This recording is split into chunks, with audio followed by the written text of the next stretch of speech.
আসসালামু আলাইকুম প্রিয় দর্শক। তো আপনারা দেখতে পাচ্ছেন যে ধান ক্ষেত লাগানোর পরে 10 থেকে 15 দিন পরে ধান খেতে নিড়ানি দিতে হয়। তো 10 থেকে 15 দিনের ভিতরে মোটামুটি ঘাস হয়ে যায়। তো এর যে ঘাসগুলা ঘাসের ওষুধ দেওয়ার পরে থেকে যায় বা জীবিত থাকে, সেগুলা ধ্বংস করার জন্য ধান খেতে নিড়ানি দিতে হয়। তো এই যে এটা হচ্ছে নিড়ানি মেশিন। এটা গ্রাম অঞ্চলে এটাকে বলে ঠেলা কোদাল। দেখেন ভালো করে, এটা হচ্ছে ঠেলা কোদাল, বাজারে কিনতে পাওয়া যায়।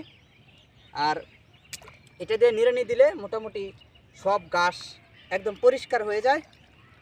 আর এটাকে নিড়ানি মেশিনও বলা হয় বা ঠেলা কোদাল বলা হয়, আমরা ঠেলা কোদাল বলি বাংলা গ্রাম্য ভাষায়। তো এখানে দেখেন এই দিকটা ঠেলা হয় নাই, নিড়ানি দেওয়া হয় নাই এখনও। এদিক দিয়ে এখনও নিড়ানি দেওয়া হয় নাই। কী ধরনের ঘাস, অনেক ঘাস এখানে দেখা যাইতেছে। আর ওই দিক দিয়ে দেখা, ওই দিক দিয়ে নিড়ানি হয়েছে, দেখেন একদম দুধের মতো সাদা ফকফকে পরিষ্কার হয়ে গেছে। তো এই নিড়ানিটা ধান লাগানোর 10 থেকে 15 দিনের ভিতরে দিবেন। ঘাসের ওষুধ দেওয়ার পরে যে ঘাসগুলো থাকে ওগুলা ধ্বংস করার জন্য এই নিড়ানিটা দিতে হয়। তো দেখেন আমি এই নিড়ানিটা দিচ্ছি, দেখা ওইদিকে